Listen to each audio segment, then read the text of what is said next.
You worked in Russia, you've worked in Southeast Asia, you've worked in Pakistan. Russia, China, Pakistan, they all play intelligence games. Yes. But they have very different ways of working, right? Russia wants chaos. China wants a little bit of patience. Pakistan wants a lot of leverage. That's what they at least intend to do with the spy world, with the information world, with the intelligence world. Explain me how each of them is different and what are their ways to operate?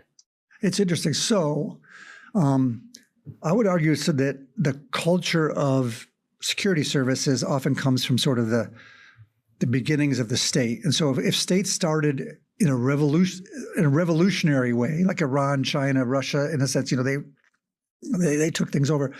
The security service starts out what we would call in the West national security or I guess national security would be the way to look at it. In those places, it's regime security. So say when the Bolsheviks took over in Russia after the Russian Revolution in 1917, they created a security service right away, and its job was to make sure the leadership stays in power. It's to kill the opposition. It's to make sure there's no threats to the regime. Their job is to make sure you stay in power. It's not national security or security for the whole country. It's like the government. And so they start very focused domestically first to make sure there's no threats to the leadership. And then if they get big enough, they create an overseas thing that supports the regime to keep the leadership in power. And so different regimes develop differently. So the Russians have developed this in this way. And also because when the Bolsheviks first took over, it was World War I, and they were worried that these much more established powers in Germany and France and England and others would be threatening to them. So they knew they couldn't take them on head on. So like I said, they created asymmetric means. So they said, okay, we can't deal with them straight on with their military. We're going to create these subversion to weaken them from the inside and to use, Communist Party to infiltrate these places and to create disinformation and false narratives and use assassination and all these other kind of things. And so the way security services grow and where they come from depends a lot. And so in those places like China, Russia, Iran, those places are meant to keep that leadership in power.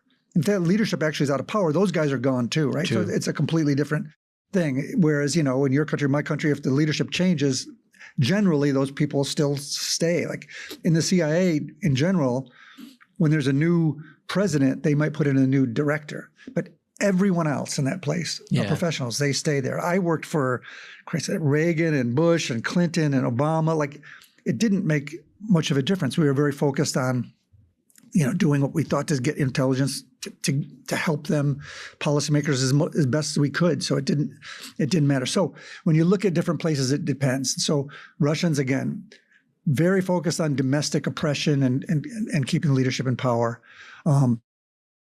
Other countries like China very much so the same. The one thing with China is they now, as they are growing and becoming more powerful, they want to sort of own the 21st century.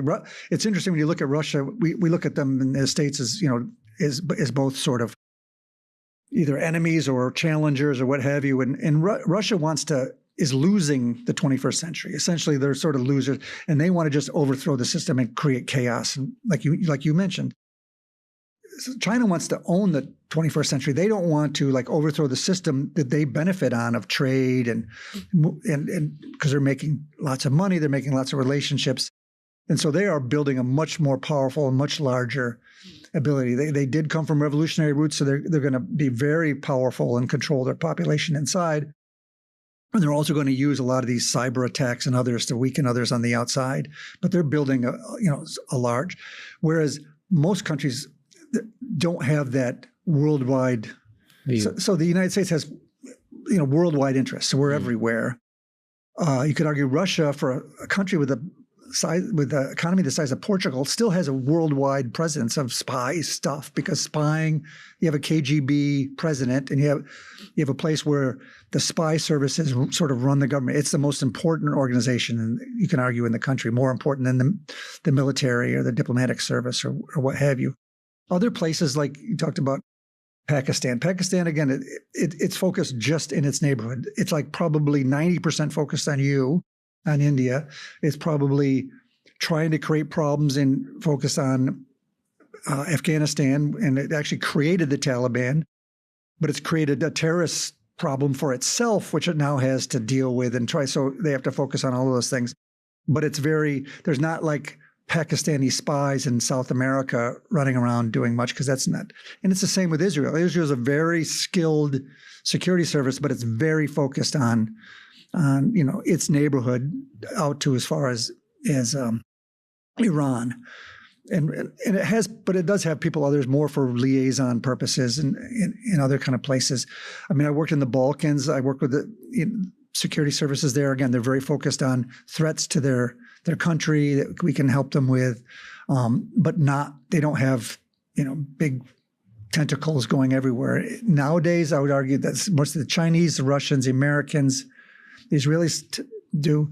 The British, in many ways, because of sort of the legacy of still have not a full worldwide capability, but much more so than you'd think for the size of the country. So different services are very different in the way. India? India is very. I never worked with the Indian service, so I don't have a really good sense for you. My understanding is they have to be focused on serious threats, right? So China, Pakistan, there's Maoist things in the east, and they're dealing with what's going on in Bangladesh now, and all those kind of things. You have relationships and people in Canada and the United States, and so you have an external interest, but also a very robust security internal service. Which one does CIA fears the most? Fears the most? That's a good question. I don't know. I think it's not just CIA. I think the FBI is in charge of domestic security in the United States, of sort of protecting its counterintelligence and intelligence threats from overseas. I think overwhelmingly China is the biggest long-term challenge, threat. They just have so many people. There's more. I saw some kind of statistic. I'm going to get this wrong. They have like more English speakers working on intelligence than like all of the Five Eyes countries put together that all speak English.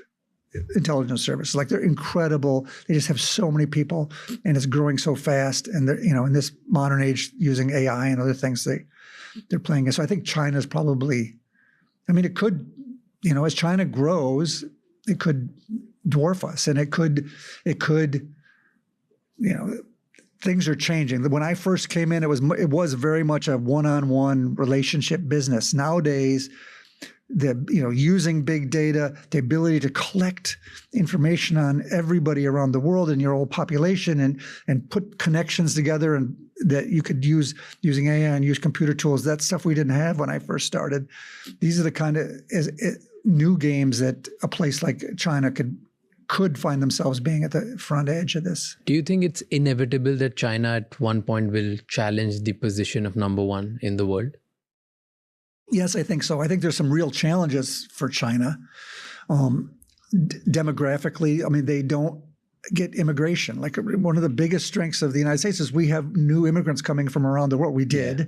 And this is one of the things this administration is trying to stop, which is, I think, ridiculous and stupid. But that kept our economy buoyant, kept it moving, kept us fresh, learning new things. China doesn't have that.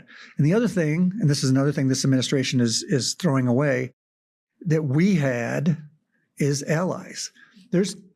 China can bully people and have some relationships around the world, but everybody watches it carefully. They're not long-term friendships built over time. Whereas, we used to be, when something happened, there was a crisis in the world, there was the Japanese would help, the Koreans would help, the Indians could help, Pakistanis could help, the Indonesians could help, the Italians, the German, Polish, countries in Africa, all around the world would at least find a way to help us, or in some way. But if we're creating a system where we're acting like we don't want those relationships, that's a mistake, because that's what made us special. If something bad happened, we had a whole team coming. Yeah. China, some people will come along, but they don't feel part of the team. But don't you think just by sheer way of bullying people or bullying countries, they'll be able to get through this? Because what they did in Africa and few neighboring countries, they just economically, in some sort, they are colonizing them just by giving them so much money that they could never return. Yeah. So now they control their ports, their governments, their airports, their literally every infrastructure out there. So those countries might support China. Yeah, and then Like it's not ally, but in some sort, it's like expanding my kingdom. Yeah, that's right. But there's a downside to that too. I remember I was working on Russia things when 9/11 happened. I was the deputy of our Worldwide Russia collection and overseas Moscow and stuff. And of course, when 9/11 happened, there was such a big pull to work on counterterrorism and to go after Al Qaeda. And you're working a bureaucratic unit, but he's like, okay, you people in Russia, I need you to give us some of your people to move. So we were losing some resources focused on Russia because we needed to move and change and go after this sort of new challenge. And I remember talking to a senior officer saying, hey, this is tough because we got some really important things happening in Russia. The Russians are doing this, Russians are doing that.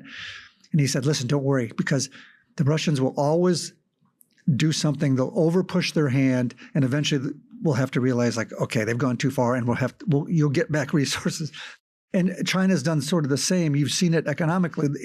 There's places in the Balkans and in Africa where, yeah, they went in and they put a lot of money into building bridges and roads and infrastructure, but they often brought in their own people who were racist towards the locals, who, got involved in corruption. And so the government was happy when the investment and money came in, but then they started to realize those relationships aren't real. We're being mistreated. Our people are being mistreated. They're really in it for themselves. They don't really care about us. And so there's often a backlash in those places. Like people end up disliking the Chinese. The more Chinese come, the more they dislike them. And that was like that with the Russians. The Russians, in the Cold War were in Egypt and all these places in Africa, a lot of these places. And they ended up, it looked to the outside world and probably to Americans who were paranoid. Oh my God, look at they're everywhere. But almost everywhere they went, they ended up making enemies of the people where they were. And so unless China learns how to use soft power rather than just hard power, I think it's not going to be as beneficial for them as they'd like. Thank you so much for watching this video till the end. If you'd like to watch more informational and educational clips, please subscribe to the channel and share this video with someone who you think would like to learn more.